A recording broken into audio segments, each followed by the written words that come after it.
Alô, alô, galerinha do primeiro ano do ensino médio, certo? Estamos aqui de volta com o nosso canal GeoEscola e, conforme eu havia dito, prometido, passaria uma mini revisão, um mini resumo daquilo que nós estudamos no bimestre, para que vocês possam, ao longo da prova, da avaliação, das avaliações, ser bem-sucedidos, né?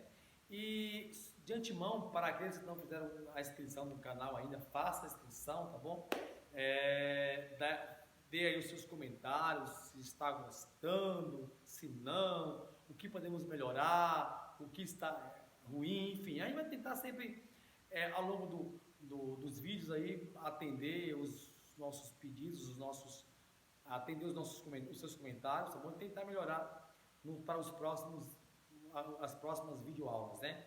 E na verdade, também informar que não é simplesmente o que nós falamos em sala de aula e o que nós falamos em vídeo ou em canais como esse, que vai levar um conhecimento pleno de cada um de vocês. Isso é óbvio que não. Isso é apenas para auxiliar o seu conhecimento, auxiliar aquilo que você tem de melhor, que é a capacidade mental. Então, o ideal seria cada um de vocês apresentar durante o dia um horário, né, um cronograma de estudo, de leitura, daquele conteúdo específico, né, durante a semana, a fim de que não possam ficar presos apenas às semanas de prova, desesperados, não. Então, cria uma rotina em casa, separe um tempo para o estudo, para responder exercício, para rabiscar livros, rabiscar alguns módulos, enfim, porque isso vai auxiliar e vai criar uma rotina positiva em você. Eu sei que não é fácil o mundo de hoje, totalmente virtual, em que nós somos pegos aí, somos chamados, né, a ficar presos, entre aspas, aí, na rede social, na internet, ou em algo relacionado a isso, e às vezes deixamos de lado aquilo que é importante. E olha, estudar, gente, é importante. Depois do Criador, depois de Deus, a única coisa que pode melhorar a sua vida é a educação, e a educação através do conhecimento. O conhecimento transforma e liberta as pessoas. Eu sou uma prova disso, tá bom? Só uma dica. Então, a dica é: estude, regulamente a sua vida diária aí, tá bom? Coloque um cronograma específico para estudo, para fazer aquilo que é importante para o seu conhecimento acadêmico ao longo da vida.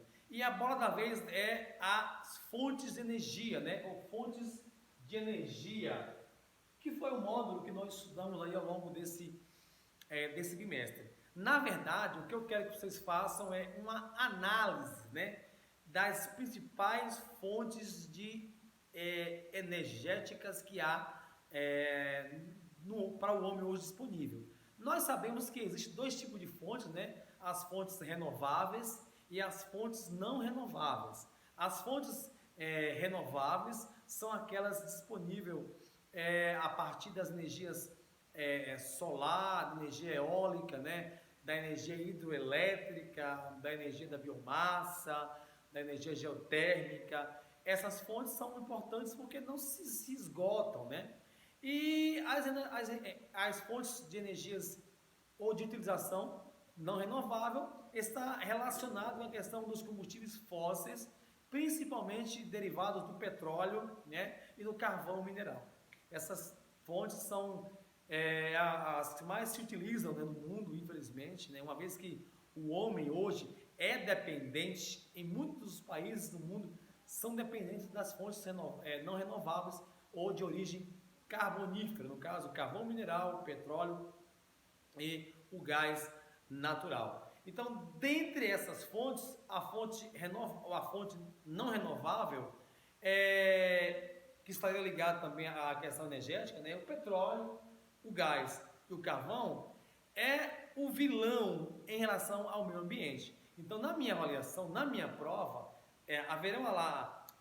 haverá algumas análises em que vocês irão ter que responder analisando os esquemas, os gráficos e até algumas imagens em relação à proporção de poluição, por exemplo, em relação à proporção de uso dela na Terra, né, no planeta, em linhas gerais, quais as mais utilizadas.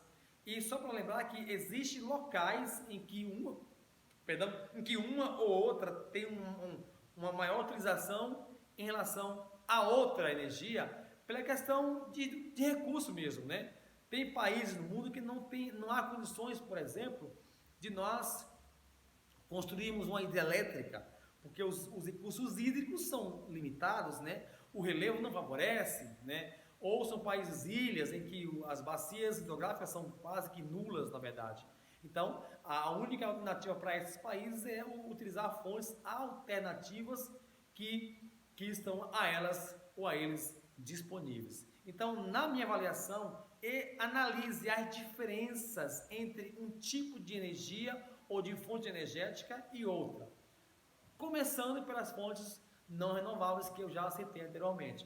O carvão mineral, o petróleo e o gás natural, que contribuem, né, tanto um quanto o outro, contribuem seriamente para o aquecimento global devido à sua queima. Então, seria muito bom se os países e se a população como um todo ficassem menos dependentes desses recursos, né, desses recursos não renováveis. Por outro lado, existe uma diversidade de fontes energéticas em que estão disponíveis para a população mundial em algumas regiões, um pouco mais, um pouco menos. Por exemplo, a fonte energética hidroelétrica, que eu falei anteriormente. Existem algumas regiões com potencial para esse tipo de fonte energética. No caso, as áreas da Terra onde as bacias hidrográficas são bastante abundantes. Então, nós temos aí exemplo na Rússia, temos áreas no Canadá, temos muitas áreas com recursos hídricos, no caso no Brasil, por exemplo, que se utiliza essa fonte, essa matriz energética em grande escala. Então, a principal matriz seria, no caso, as hidrelétricas, que são criadas para também produção de energia em larga escala nos locais propícios, né? Nos locais onde existe essa possibilidade, no caso, a possibilidade de ter os recursos hídricos em grandes proporções. Então, terá, na minha avaliação, algumas imagens relacionadas a isso, com gráficos, com dados ligados à quantidade de utilização de megawatts, por exemplo, desses recursos energéticos no Brasil e também no exterior. Outra fonte importante é a fonte nuclear. Detalhe em relação à fonte da hidroelétrica, né? Em relação aos abalos e aos impactos ambientais, né? Os impactos ambientais seria a questão, de fato, sim, dos alagamentos em áreas ribeirinhas, né? A questão da produção do metano, né? Em algumas escalas aí nas áreas de reservatório. Esses impactos são inevitáveis, mas a produção como um todo ela é limpa. A energia nuclear, né? Que também tem uma importância muito grande e relevante em alguns países, como o Japão, como a Alemanha, né? Alguns países aí da Europa e da Ásia, no caso, eu citei aqui o caso do Japão. A questão é somente a maneira pela qual esses resíduos, né, são descartados que preocupa. A energia ela é limpa, mas o descarte do material, né, radioativo é que preocupa algumas localidades aí da Terra. Mas é uma energia alternativa que pode ser usada tomando as devidas proporções de cuidado, né? Infelizmente ocorre catástrofes naturais como terremotos, como ocorreu aí no Japão em 2010, 2011, e ali causou acidentes nucleares. Mas fora isso, se houver um descarte adequado, devido, a energia ela é 100% limpa. Outra energia importante que também requer as condições naturais é a energia eólica, né? A energia eólica que é movida, obviamente, pelos ventos, e muitos países do mundo, inclusive o nosso, o Brasil, apresentam condições favoráveis também de instalações de parques eólicos em linhas gerais. Aqui no Brasil, especialmente a nossa costa, né, nosso litoral, é bastante promissor para isso. Além do Brasil, os países com localidades aí também litorâneas, onde tem um vento muito forte, né, muito forte, esses ventos aí fortes, soprando, principalmente vindo dos oceanos ou dos mares, que favorece as instalações desses parques eólicos aí e que contribui para também gerar energia limpa e renovável, né? Diga de passagem, não polui o nosso meio ambiente. Energia solar, né? Especialmente os países aí da nossa latitude aqui, né? Próximo à linha do Equador, aonde as incidências solares são maiores. Então, quanto maior for a área de insolação terrestre, melhor será a área de instalação desses painéis fotovoltaicos, né? Então, é uma matriz energética também 100% limpa, né? A vantagem é ser limpa, porém, o que vai acontecer aí em termos de desvantagem é a questão do custo, né, de manutenção e de instalação, se bem que de alguns anos para cá, né, a facilidade de instalação desse tipo de painéis já está caindo bastante, né? Então, muitos produtos da China em relação a painéis e placas solares já estão sendo inseridos no nosso território, em nosso país, e isso tem facilitado a instalação e a manutenção dessas placas, né, solares, que é uma energia praticamente 100% também renovável e limpa. E vai uma dica, né? É bom sim enveredar por esse caminho, tá bom, gente? É bom nós termos potenciais e possibilidades de melhorar a nossa matriz, né, a nossa matriz energética. Por quê? Um país que se limita a uma matriz, apenas a uma matriz energética, ele fica preso a uma situação que pode mudar desfavoravelmente para ele em linhas gerais. Geotérmica. A energia geotérmica ela é aquela energia oriunda do interior da Terra, né? Tanto em questão de área de geyser como em questão de área magmática, né? Existem alguns países, aí vai mais uma dica para a minha prova, alguns países que têm um potencial muito grande para esse tipo de instalação de parque energético. No caso, a Islândia é um desses países que tem um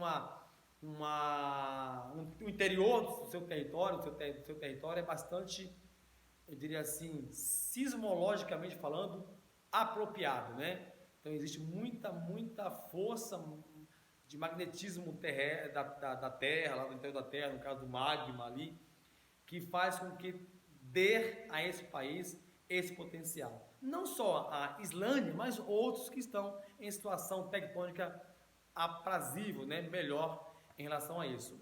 É caro, mas é uma opção, né? Apesar de em algumas regiões, né, não ter a escolha ser para outras matrizes, essa também é uma possibilidade. A matriz energética maremotriz também, no nosso Brasil aqui, não há registro desse tipo de instalações, mas é uma opção para uma matriz energética, no caso. A energia que vem a partir da força das ondas, né, do mar, feita essas instalações em áreas litorâneas, né? Algumas regiões da Terra apenas possuem, acho que se não me engano, a Rússia e um país aí europeu, se não me engano, aí a Alemanha ou a França. Então, assim, nós temos as matrizes energéticas. O que é que eu vou colocar na minha avaliação para vocês do primeiro ano aí? Diferenciações entre elas, vantagens e desvantagens. Aonde é possível instalar tal matriz e aonde não é possível. Quais são as condições geográficas, quais são as condições climáticas, né, que podem favorecer ou não a instalação de alguns tipos de fontes ou matrizes energéticas, certo? Em relação a isso, para a minha avaliação e para os demais aí que curtem o nosso canal, as fontes energéticas são diversas, tá bom? Existe hoje já uma variedade de fontes energéticas. A questão é a escolha de vantagem e desvantagem, o que é mais viável para cada um de nós, tá bom? Grande abraço e até a próxima. Deixa seu comentário aí, tá bom? Suas opiniões de gostou ou não gostou, para tentarmos aí para os próximos vídeos estar sempre melhorando. Um abraço e até a próxima, se o Pai Eterno assim permitir.